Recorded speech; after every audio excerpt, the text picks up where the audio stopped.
to me to be potentially appropriate. Well, Your Honor, if Congress wants to allow a remedial mechanism for that, it would be free to do so. It could add and points the Department has either proposed or at least considered proposing a new 2255H3 that would allow that. It is the kind of claim you might be able to bring on a first 2255, and it would be, provided it were brought in time.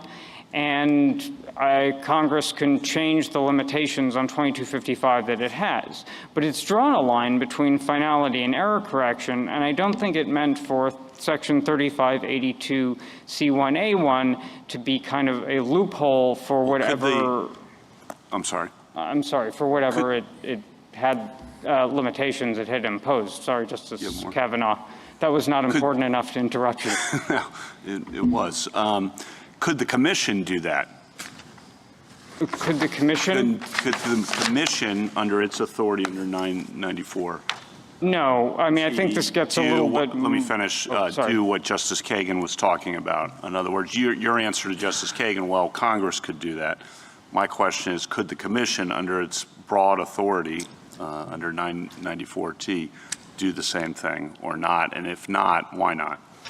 No, we don't think that the Commission in a post-Loper Bright world has the authority to make something that's not an extraordinary and compelling reason that warrants a sentence reduction into something that is an extraordinary and compelling reason that warrants a sentence reduction. I don't know how Loper Bright affects that, but extraordinary and compelling are both capacious terms that leave a lot of discretion, aren't they?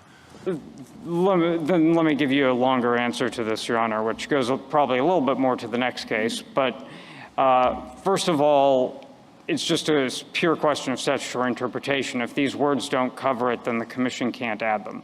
Second, the Commission's required to comply with all provisions of law under 994A, and they acknowledge that. They actually accept something from their new Rule B6 because it's covered by 3582C2, and they don't think they can expand on that. But even beyond that, Your Honor,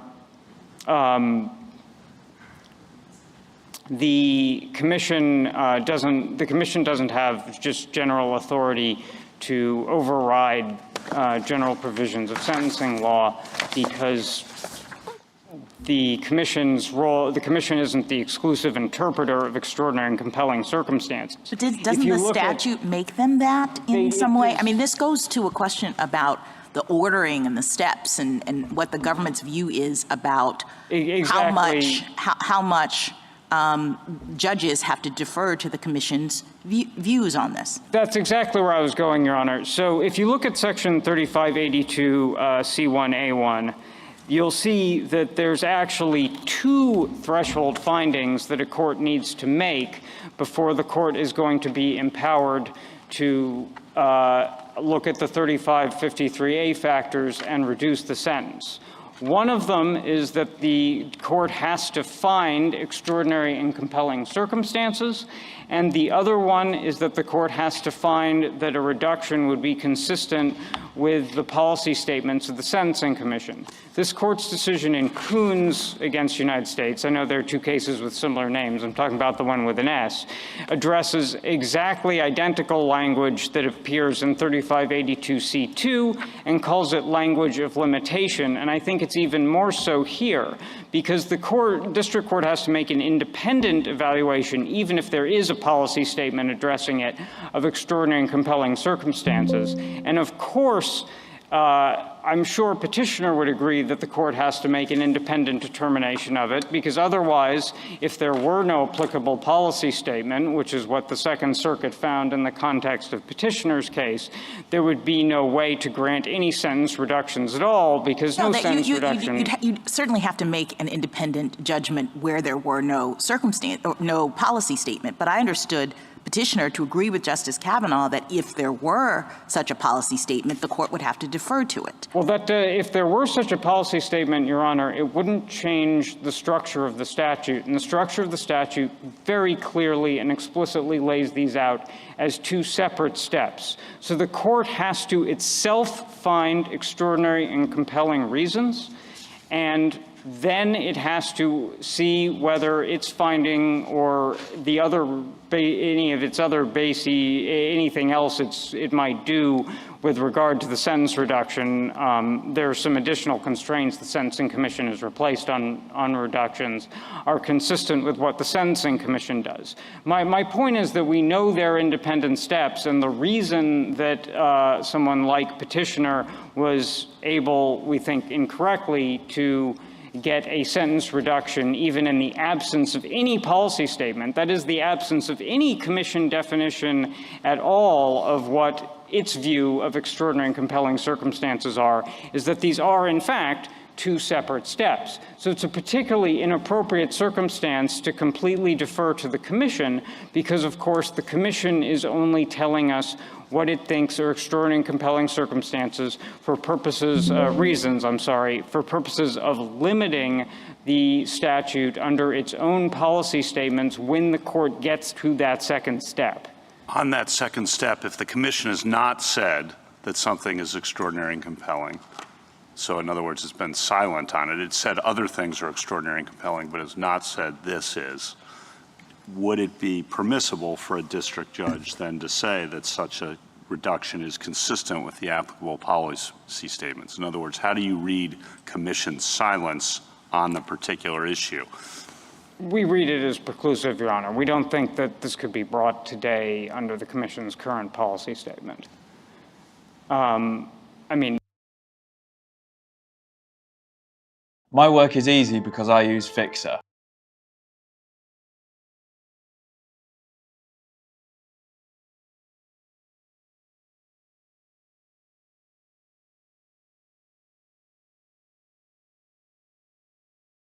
That's an independent requirement of the statute, and that's the end of it? Is that one of your arguments? Well, that's not going to be the end of this case because it arose when the policy statement wasn't in effect, so we wouldn't apply the policy statement to him unless there's never been a policy statement that authorizes this. That's correct, Your Honor, but I don't think the court can rest on that as a potential limitation to the loophole because, as we'll get into more in the next case, there's always the possibility that the Sentencing Commission could do that. We could have another period where for some reason there isn't a policy statement and then it becomes a free-for-all. There also is, and we think it's a quite limited one, there is a subsection B5 to the current policy statement, 1B113, which is an other reasons statement, and we could imagine prisoners correctly or not trying to, we think incorrectly, but I'm sure they would assert correctly, trying to jam in what are their recycled 2255 claims under that. And the real problem with that, and this gets to something you were discussing with Petitioner's Counsel, Justice Kagan, is what we're doing is we're taking the limitations that 2255 imposes and we're replacing them with Section 3582C1A1 considerations to make some kind of Frankenstein monster that I don't think is what Congress intended. For instance, take your example of someone who misses the filing deadline by 3 days or 3 weeks or even 3 years. And the person says, well, okay, there is a doctrine that would handle that under 2255. It's equitable tolling. Now, I can't show you any circumstances that are sufficient for equitable tolling, but what I can show you is that I've really rehabilitated in prison, so that's the reason to let me out. That is nothing but a complete end around to a Section 2255 claim. You are using the 2255 claim there as essentially the sole reason for reducing the sentence, except for rehabilitation, which is the one thing we know Congress did not want to be the reason that people are granted early release. But I guess I'm trying to understand how your rule is workable in any real way, even with that example. So suppose you have an 80-year-old prisoner who has cancer, and I take it that your rule is that that's the kind of classic personal circumstance that can be considered in the context of compassionate release. But that could also be considered in the context of a habeas motion with respect to something like the tolling issue that you raised. So I guess I don't understand why you're saying or how you could be saying that anything that comes up in the context of habeas can't be ever considered in this context? And maybe I have your rule. We're not I'm saying understanding it. anything that could ever be relevant. Okay, to so what habeas. are you saying? So I'm not saying, like, for example, equitable tolling, like I was in a coma, that could, I suppose that might affect someone's claim of illness under Section 3582 motion. Our argument is that something that would be grounds for attacking the validity of the original criminal judgment, that is, the kind of thing that would be raised as a Section 2255 claim. This would be the claim, not just some attendant circumstance to the claim that might be used for something like equitable tolling, can't be advanced as an Even if you're not extraordinary and trying to compelling advance reason. it to attack your sentence in this context, even if you accept that your sentence is valid. That's and that right, you Your would like Honor, it to because be. by hypothesis, anything else the prisoner is alleging, for this question ever to make a difference, nothing else the prisoner alleges is itself going to be extraordinary and compelling enough. So what gets them over the line in these kinds of cases, in order for the question presented in this case to matter, the thing that gets them over the line has to be the Section 2255 claim. I don't think what Congress wanted was for someone to come in and have reasons that aren't enough to get them over the line. So the canonical example being rehabilitation, the court says no, and the prisoner says, well, here's my ace in the hole. It's a Section 2255 claim. Now, it would never get anywhere because it's substantively deficient and it would be wildly out of time, and I've already filed a Section 2255 motion, but hey, here's what I got, and if you add this to my rehabilitation, which is insufficient to— Except, Mr. Fagan, Yeah. what you're assuming is bad faith, really, because, and that's not the way we function. What you want is a rule that says not only if it can be brought in or should have been brought under 2255, but even if it couldn't have but might have been, and I don't know how far your conflict articulation is going to go, then it can never be an exceptional circumstance standing alone. Well, nothing standing alone is ever an exceptional circumstance. Neither age nor medical condition standing alone qualifies you for a reduction. Does have to be extraordinary and compelling, and for that you need something more.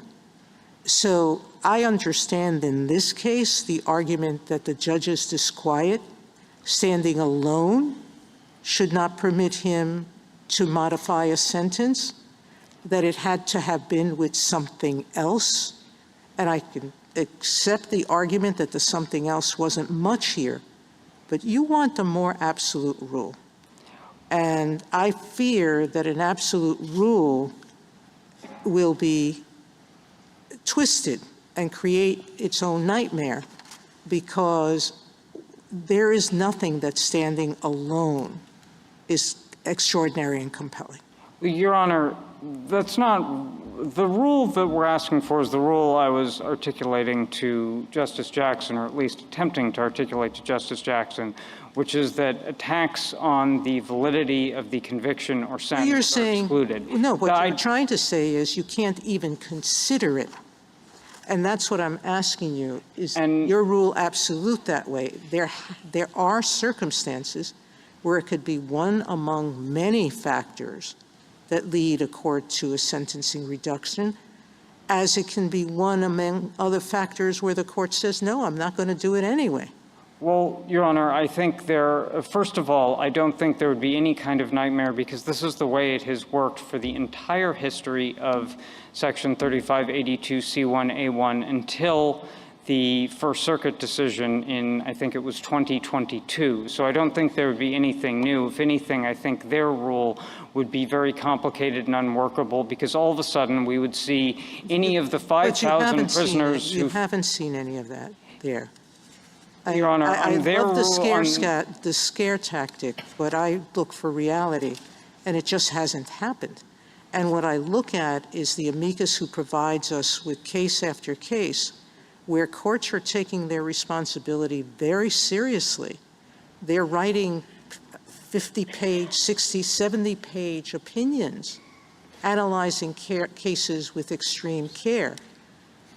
And, Your Honor, I think that's exactly the problem, because any of the 5,000 prisoners who file 2255 motions in a year could just keep bringing these same claims or new ones under 35A2C1A1 and forcing district courts to respond to what are essentially new habeas. We have plenty of ways to handle frivolous filings, counsel. We do it all the time. The question is And whether— quickly. I'm sorry, Your Honor. I think the question is whether Congress was trying to encourage the recycling or the renewal or the creation What we of do new— know is that Congress was permitting sentences to be reopened. And in none of the words it's used does it put in any of the limitations that you're proposing. It does not limit this to personal circumstances, and in fact, the examples don't. It hasn't limited to only questions of fact and not law, which is what you're suggesting.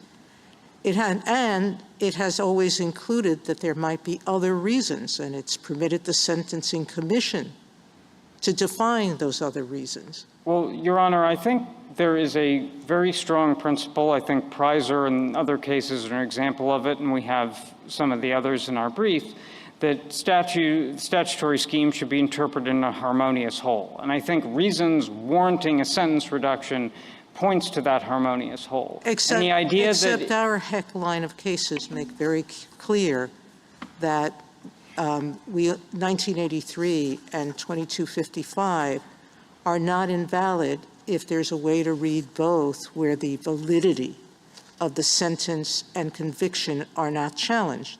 And here, this is not challenging the validity of the conviction or sentence. It's asking for a modification under a separate statutory authorization, but it's not challenging the validity. But the reason for the reduction is a challenge to the validity. Even something like disquiet is, of course, questioning the validity of the original criminal judgment.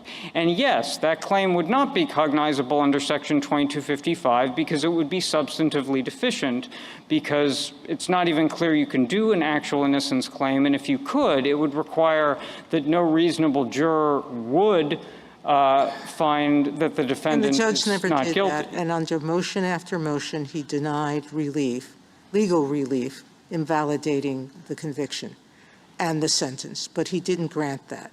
He did something totally different. And Thank then, you, Mr. Fagan. Yeah, sorry, Your Honor. And then what he does do, and this is what we see in this case, is he eventually grants a different statutory mechanism for relief under the basis being disquiet with the verdict and sentencing disparities that are related to his disquiet with the verdict.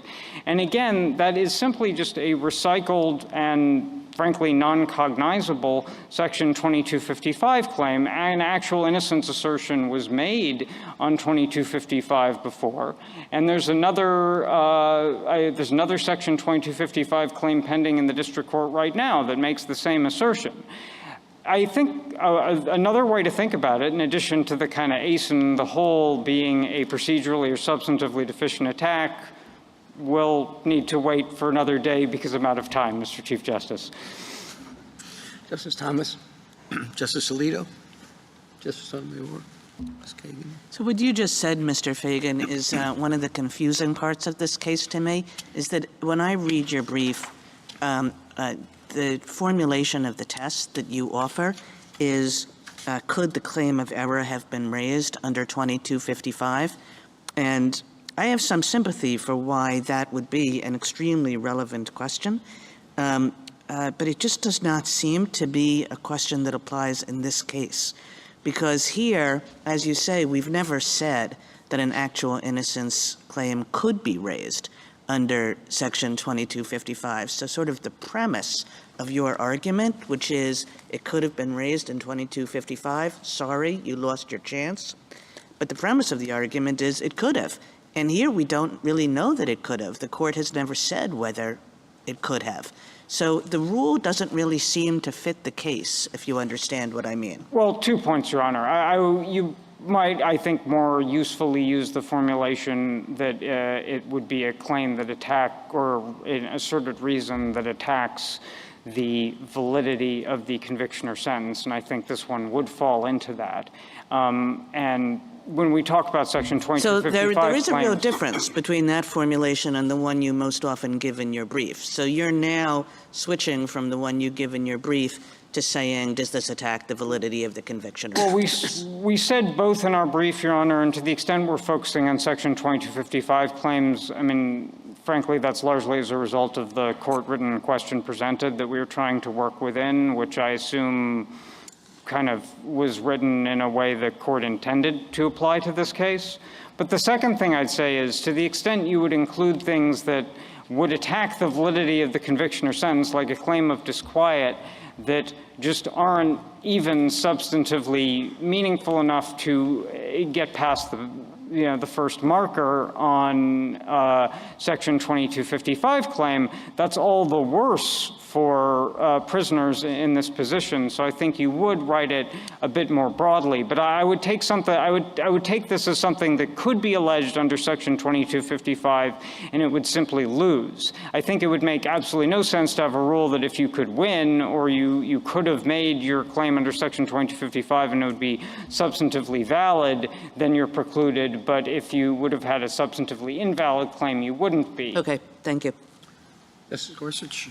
Justice Kavanaugh? Just so I have the government's position clear, where does a prisoner go who has a claim of actual innocence based on newly discovered evidence? So, as this court has explained in, among other cases, Herrera against Collins, if you have a claim of actual innocence, it's got to be paired with another constitutional claim. Now, Congress has made an exception in Section 2255. So I think your answer there is nowhere other than a pardon.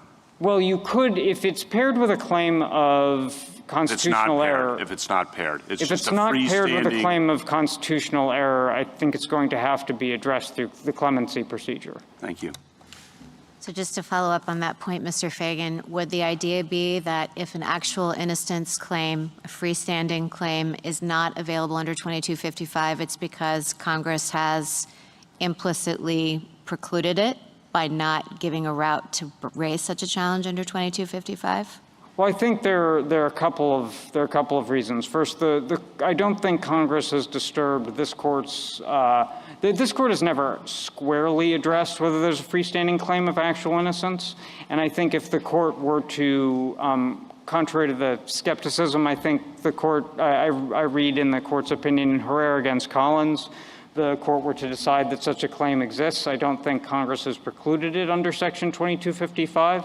But if it's not an existing route to post-conviction relief, then I don't think it can be read into Section 2255. That is, Congress wasn't trying to create some new ground for relief. Congress did enact Section 2255H1, which kind of mirrors the actual innocence exception as a reason why someone as a showing that a particular prisoner could make to bring a second or successive claim that would otherwise be precluded. But I don't read Section 2255H1 to authorize that kind of claim as a freestanding claim divorced from constitutional error.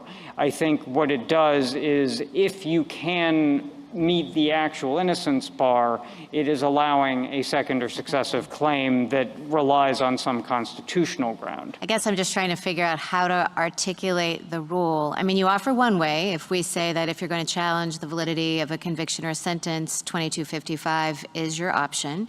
You know, that rule I can see making sense. Otherwise, it feels like we would have to decide if we peg it to 2255 very specifically, like if you could bring this, if this is a cognizable claim under 2255 and you can't raise it under the compassionate release statute, it seems to me that we have to decide whether an actual innocence claim in a freestanding way is available under 2255, which I take Justice Kagan to be pressing you on. That's why I'd go with the other formulation, Justice Barrett. And in answer to both you and Justice Kagan, if this helps, we don't really conceive of those things as being different. Section 2255 is the vehicle for raising claims or challenges to the validity of a conviction or sentence. So I think the phrase Section 2255 claim one might think of as something that has some chance of succeeding if it's brought at the proper time. I think the right way to think about it in this context is just the type of thing that is the proper office of Section 2255.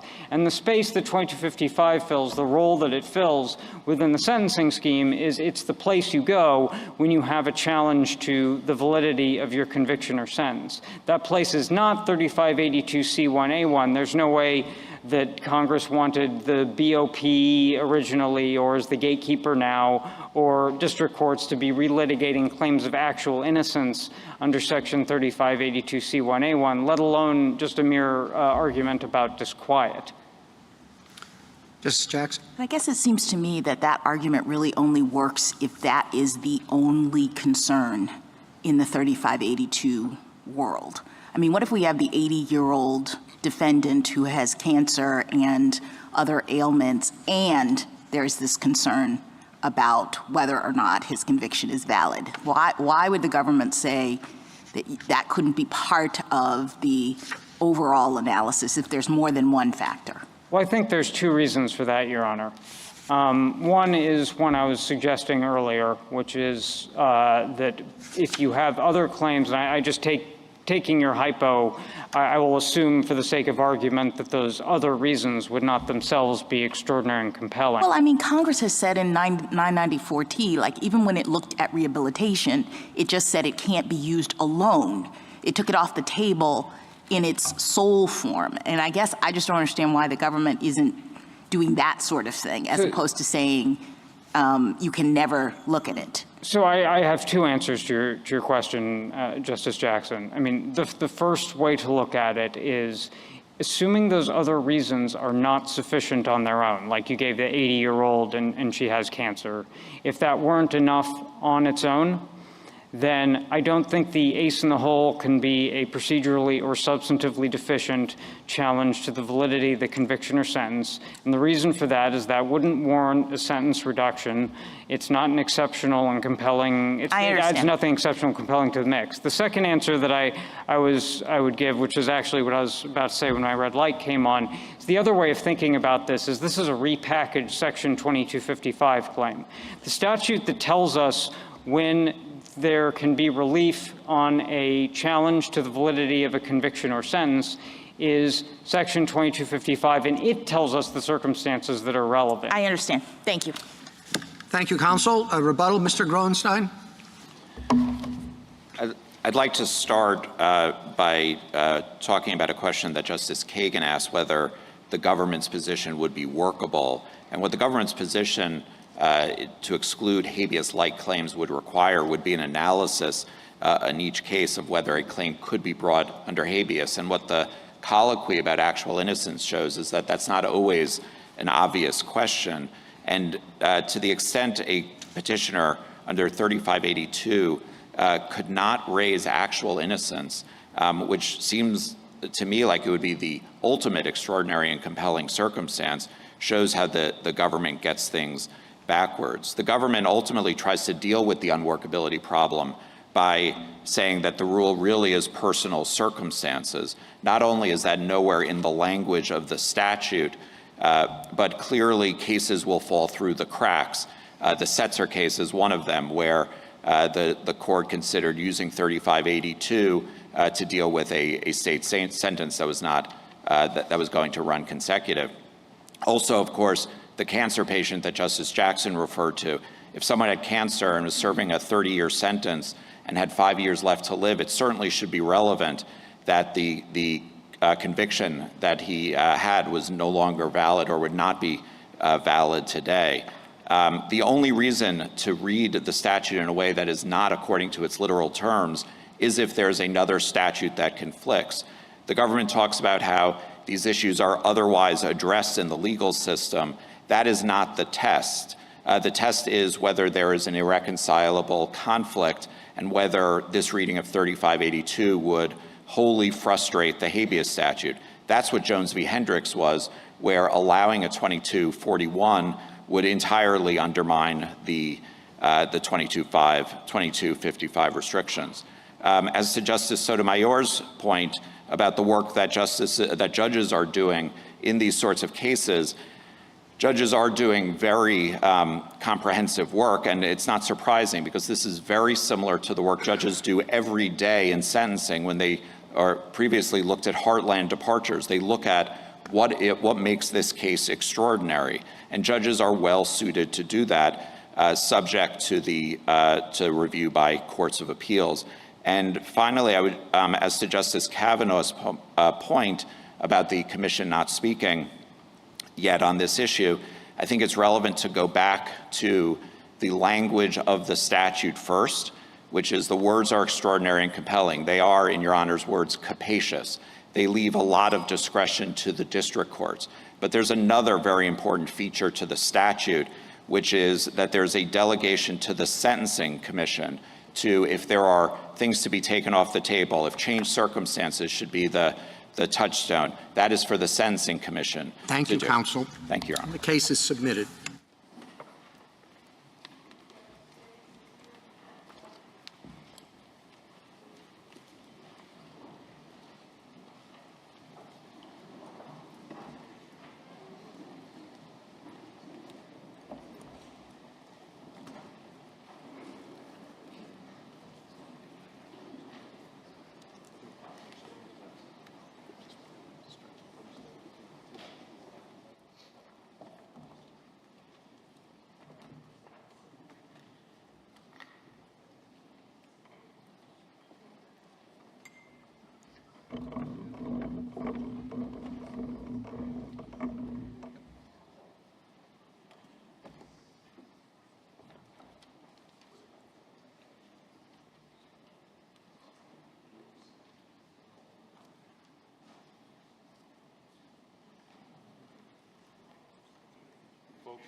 Folks, if you're staying, please have a seat. Folks, once again, if you are staying, please have a seat. Thanks.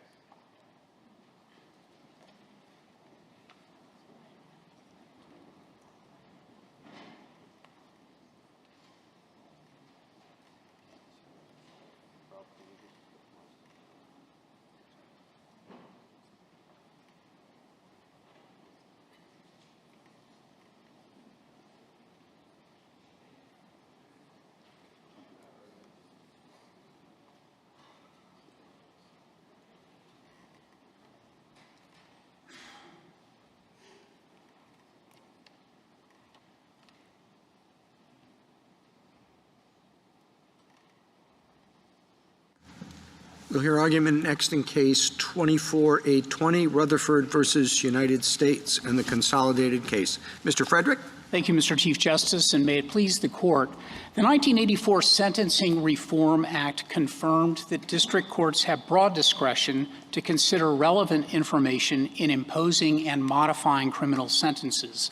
Section 994T limits only one category of information in compassionate release cases: rehabilitation alone. Section 3661 otherwise imposes, quote, no limitation on the information a court may receive and consider during sentencing. The Third Circuit, however, imposed a judicial limitation on compassionate release. It precluded district courts from considering a change in law that prospectively lowers sentences for offenses like Mr. Rutherford's as one fact in the total mix of information for sentence modifications. That categorical limitation should be reversed. The government concedes that age and illness are ordinary circumstances for inmates. Yet when combined with other factors, age and illness may be extraordinary and compelling in appropriate situations. Whether a change of law is ordinary, therefore, should not matter. Congress did not expressly limit that as a factor in considering modification of extremely long sentences. The Court should reject the government's contention that the 2018 First Step Act impliedly repealed the many provisions of the 1984 Act conferring broad discretion on district courts. I welcome the Court's questions. Mr. Frederick, it was Congress's choice not to make this retroactive. And it would seem rather odd that you would want to use that decision as a basis or a compelling reason to reduce a sentence that results from the prospective nature of the law. What Congress did in Section 403B of the First Step Act, Justice Thomas, was to apply it to pending cases. But Congress did not speak to the question of how that rule might apply in the 3582 situation. So Congress was silent with respect to that. It was, as I acknowledge, with respect to pending cases, a narrowed rule about limited retroactivity. But that just means that Congress was leaving to the individual decision-making process in these compassionate release cases up to the discretion of the judge, looking at the totality of the circumstances, whether or not the length and duration of a sentence and a disparity might be a relevant circumstance for that particular inmate. I want to point out that the government's principle here is an atextual one, as that came up in the previous argument. Its idea about personal circumstances is nowhere found in the statute, and the idea of extraordinary and compelling depends on the changed circumstances that arise after the person has been sentenced. Justice Kavanaugh, on the earlier case, you inquired about the Sentencing Commission, and I want our position to be very clear about this. The Commission has spoken to the situation that is in Mr. Rutherford and Mr. Carter's cases.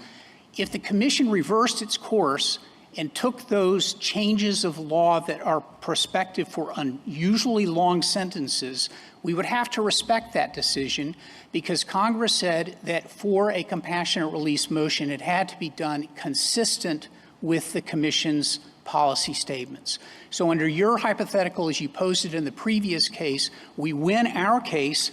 We could lose if the Commission were to change its position. You win if Justice Thomas's point, though, doesn't make the Commission's judgment inconsistent with the statute. Now, you have an answer to that, but there's an if, I think, that goes after what you just said. And I'm happy to provide that answer, which is that Congress didn't intend to take the Commission's discretion away when it never addressed the issue of how compassionate release motions should be treated in this gun situation when they're taking the stacking away. And it certainly has a profound effect on the one issue we know Congress wanted in compassionate release cases to be considered: length of sentence.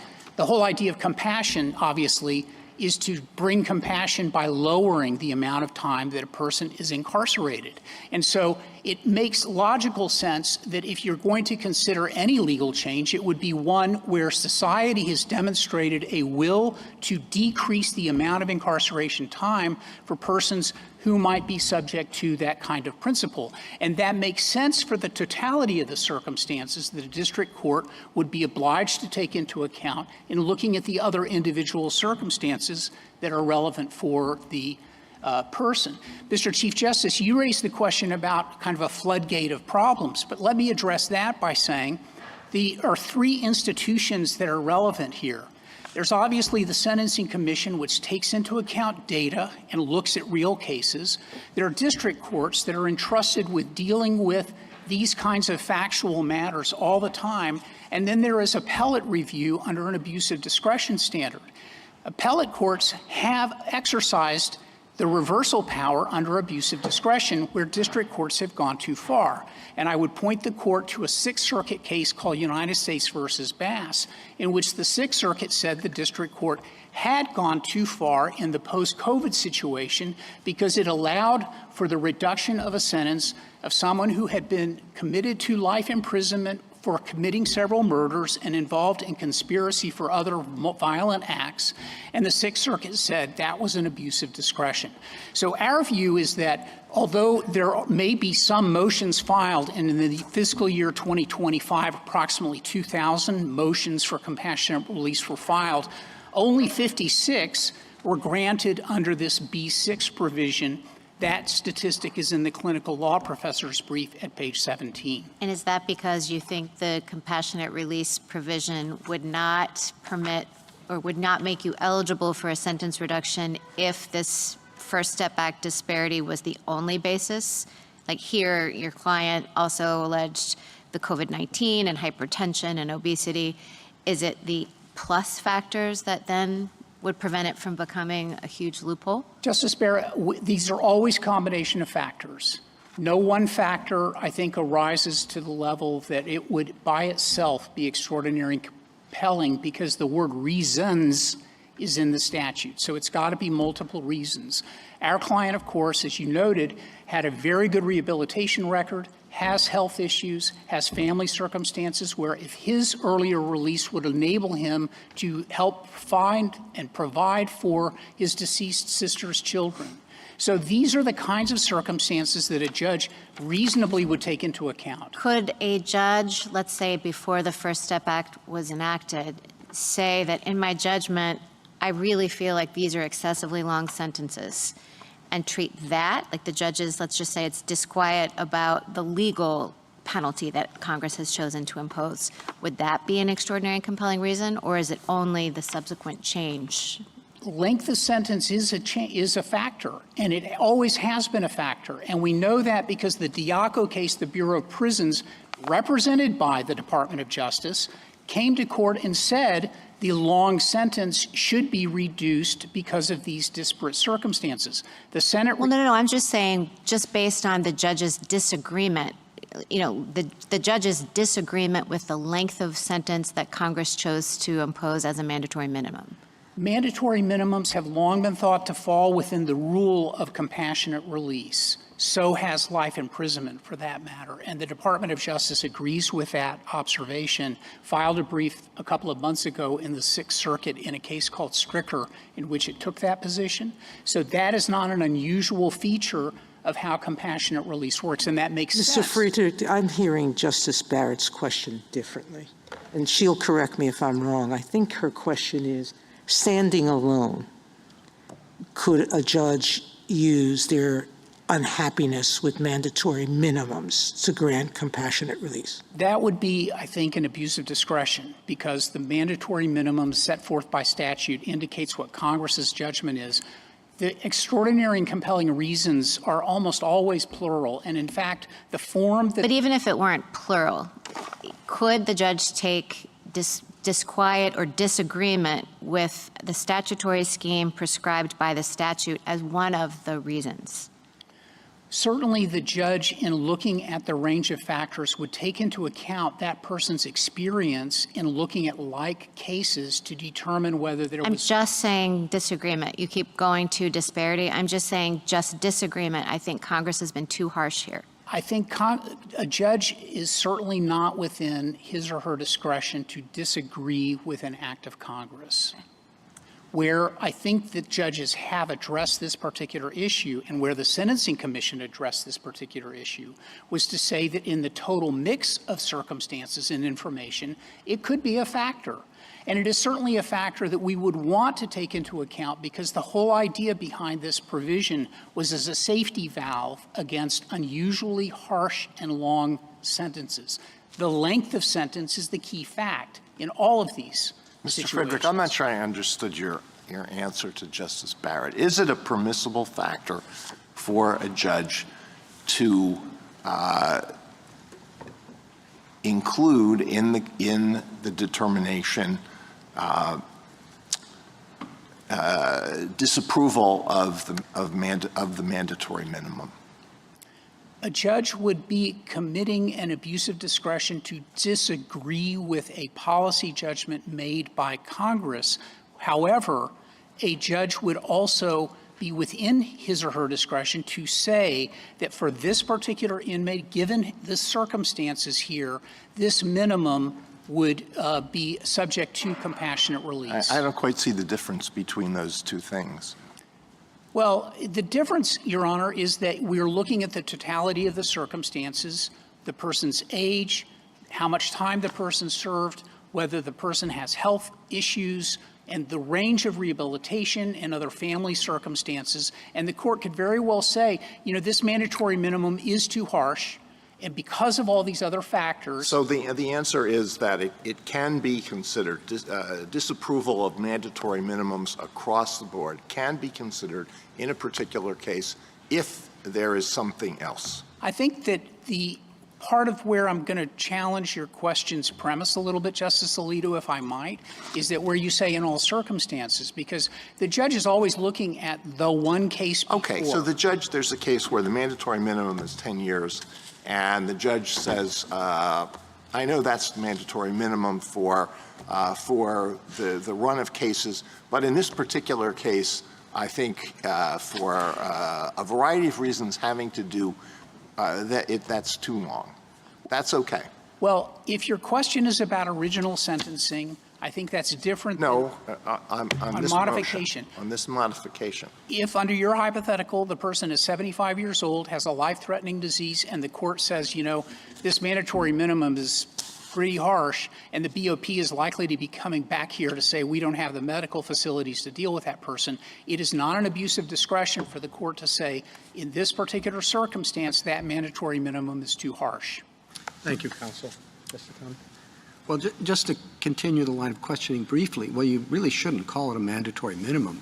Then you probably should call it something like the presumptive minimum, depending upon subsequent developments. Well, it's not for me to offer up words to Congress that Congress wrote in its statutes, Mr. Chief Justice. What I would say that as a practical matter, compassionate release is the rare circumstance where, as a safety valve, the court takes into account the total mix of information in determining whether a downward adjustment in the length of time that the person incarcerated should serve. Well, in second-guessing the judgment of Congress. Well, Congress also has delegated this authority to the Sentencing Commission, and the Sentencing Commission has issued policy statements that speak to this very question that's at issue in our case, and district courts have exercised their discretion in compassionate release cases to deal with the mandatory minimum concept. Thank you. So there's law on this. Justice Alito, anything further? If disquiet about the mandatory minimum is a permissible factor so long as it's linked with something else, do you think there are going to be a lot of cases in which defense attorneys are going to be totally unable to come up with some other thing to link to it? Well, Justice Alito, I would say that we do have experience with this question, that the Bureau of Prisons does have a form that the prisoner has to fill out and go through an administrative exhaustion procedure before even going to court, and that those factors are baked into the facts before typically a lawyer even gets involved in filing a motion for compassionate release in the district court. And district courts are free and have just denied 85% of these motions. Justice Sotomayor? You presented your argument slightly different than Mr. Carter's attorney, but I don't want to move away from the fundamental question here, which is this: your client's situation is consonant with the Sentencing Commission's policy statement, correct? Yes.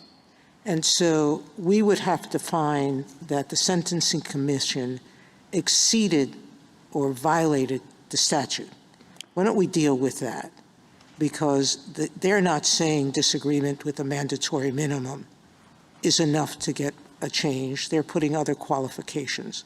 Why do those qualifications count as individual? Because they're extra-textual. The Congress made very clear in the 1984 Act, and that's why I would urge the court to consider the intent of the 1984 Congress, which delegated this authority to a new creation, the Sentencing Commission, and it said we want the commission to come up with an explanation for the extraordinary and compelling reasons that would underlie the inmate's compassionate release motion. And the commission, after some period of time, has done that. We now have a policy statement. That policy statement is consistent with our position. The extraordinary and compelling reasons do not have to be tied solely to the personal circumstances, although how long a person is being incarcerated is a personal circumstance for anybody who thinks about it. And so the commission's role here is to interpret those words. It has done so. Our case fits within those structures within the commission's policy statement. And why is it not a violation of the statute? It's not a violation of the statute. The government says it is, basically. Well, we'll hear more, I'm sure, about why the government thinks that, but it is not a violation of the statute because Congress made this delegation to the commission. It entrusted an expert agency, if you will, designed to collect information, talk to stakeholders, get district court input, et cetera, and render a policy statement. And in fact, the commission's work here is a little bit narrower than if you were to take just simply the plain language of extraordinary and compelling in those words by themselves. Justice Kagan? Mr. Frederick, if your position were accepted, would the inquiry in a case like yours look pretty similar to the compassionate release inquiry in a crack cocaine case, where there is consideration of the change in law that occurred in that area? Not necessarily. And the reason is that in the crack cocaine context, there was a retroactive application and a categorical context. And we know what that did to the system, because the federal defenders and prosecutors had to get together to design mechanisms for informing district courts about how to deal with that. Here, because we're dealing with a changed circumstance for the gun offense, we're typically dealing with inmates who have a proclivity to do violence, likely did do violence in prison, violated their rehabilitation terms and other terms of incarceration. And so their individual circumstances, when viewed from the total mix, are almost certainly going to be different in most of these cases. Thank you. Justice Gorsuch? Mr. Frederick, I want your help with what the Sentencing Commission has said, put aside whether it can say it. It said that you should assume a change in law applies retroactively when Congress changes a law. But it says you cannot make that assumption with respect to our work in the sentencing guidelines unless we say so expressly. That seems to have things a little bit backwards, doesn't it? Justice Gorsuch, I would say that there are inconsistencies throughout this particular area of law that create conundrums for district courts to have to grapple with. Well, this is a conundrum for us, I think. I appreciate that. But what I would say is that in the particular circumstance that we have here, we are not talking about a retroactive application in any kind of guise. You can reserve on that question and say whatever the commission. You want us to look at a change in law and assume Congress wanted us to do that, right? And the commission's saying, yeah, go ahead and do that, but don't do it with respect to our work. And that seems rather disrespectful of Congress's work and rather solicitous to its own. What I would say in the compassionate release circumstance, and that is different than the normal application of the sentencing guidelines, which are guidance to district courts in doing their sentences. And the reason why the commission would apply a rule about non-retroactivity in the initial sentencing is that it really will royal pending cases in a manner that would create more administrative burden. Our proposal here for compassionate release doesn't do that. Well, that gets back to all the questions we've already had about whether or not this opens up floodgates. And I guess I'm less concerned about that than again, just the solicitude that the commission shows to its own work, but not Congress. And if you could address that.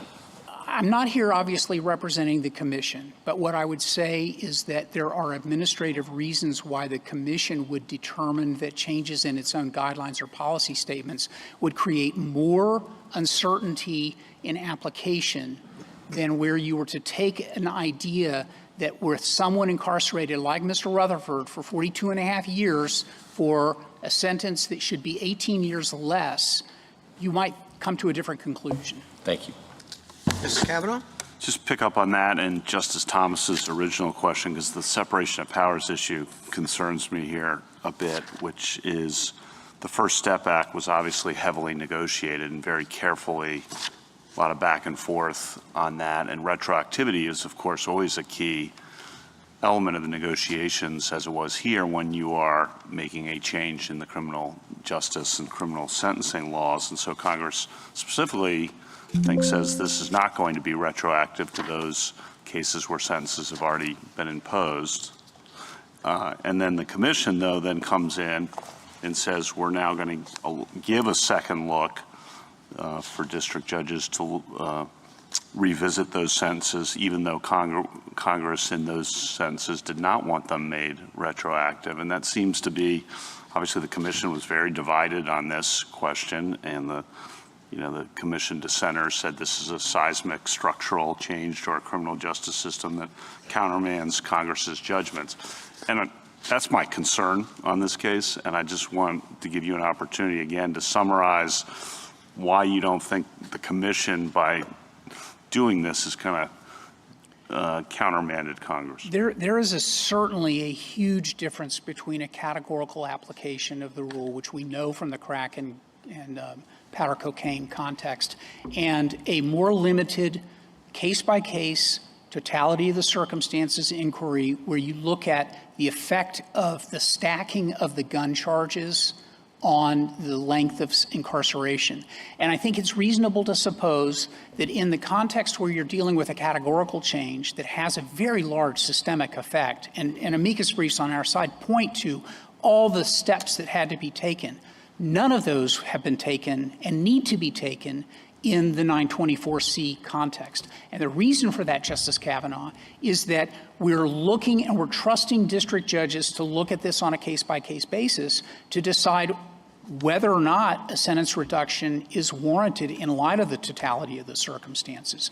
That kind of inquiry Do is the disparities there worry you? Some district judges are going to treat this wildly differently than other district judges one imagines, in the same courthouse even. I think that the disparities problem is one that ought to be concerning to reasonable people, where I think that it is an inherent part of the system of sentencing that's been part of our system for 200 years. Fair. It's impossible to say there's complete uniformity, and when you do, then we had our own problems with that uniformity.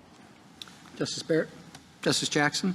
So I think you're saying in response to Justice Kavanaugh that this isn't disrespectful from the Sentencing Commission's perspective because it didn't take Congress to be removing the ability for individualized consideration in particular cases. That's correct.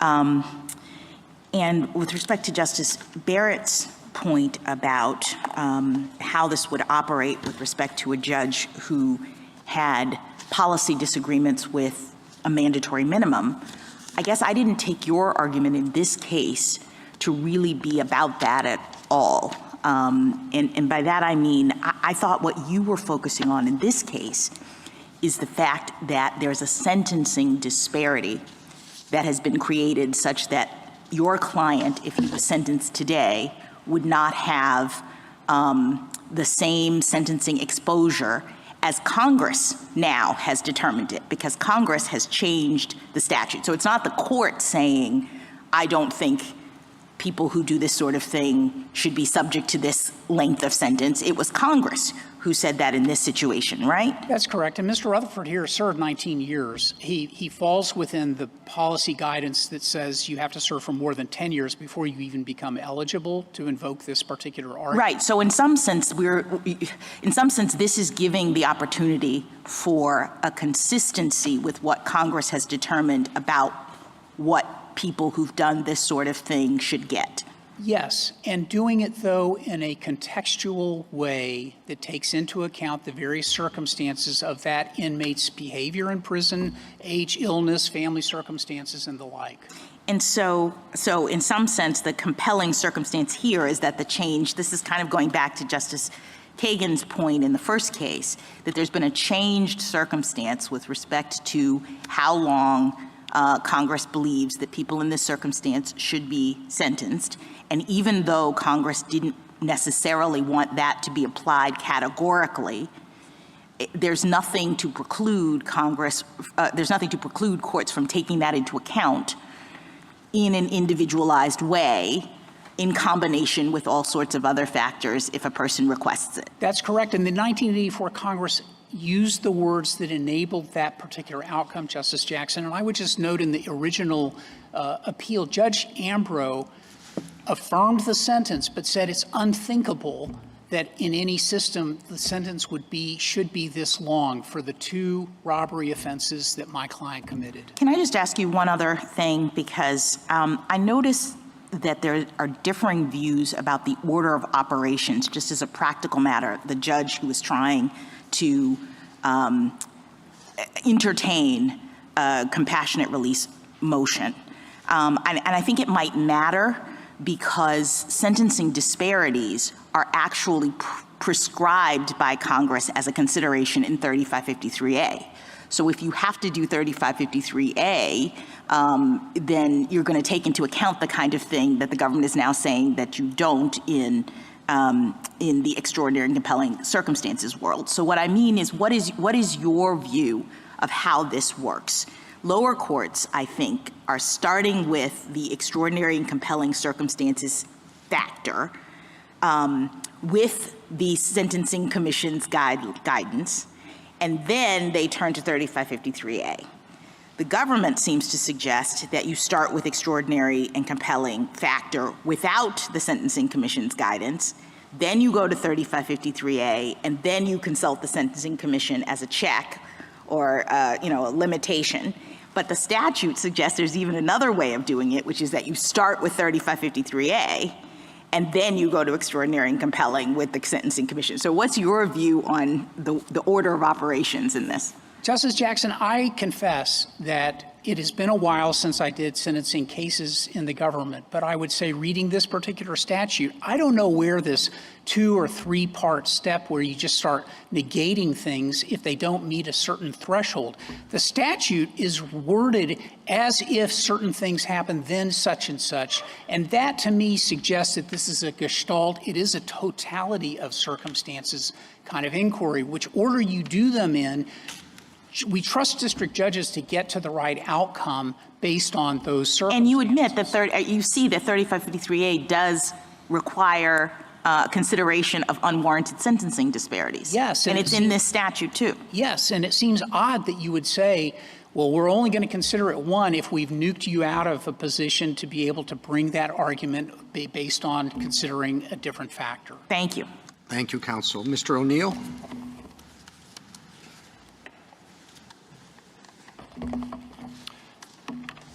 Thank you, Mr. Chief Justice, and may it please the Court. I'd actually like to begin directly with Justice Gorsuch's question about the language and the carve-out that you referenced in the Commission policy statement.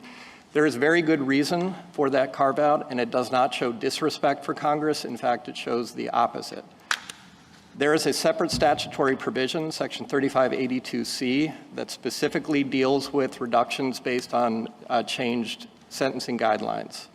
And that requires in Section 994U specific findings that the Commission needs to undertake. So in response to public comment during the very robust process that the Sentencing Commission undertook, the Sentencing Commission thought it was necessary to clarify how its guidance in B6 relates to that other guidance, which is set forth separately in Section 1.10. I'd also like to address Justice Kavanaugh, your question and the one that Justice Thomas started with, because I think it is the essential argument for the government's position. Their argument is that B6 conflicts with the retroactivity provision of the First Step Act. There is no conflict. Section B6 does not purport to make that law retroactively applicable to defendants serving final sentences. Instead, it addresses a fundamentally different issue. When courts conduct an individualized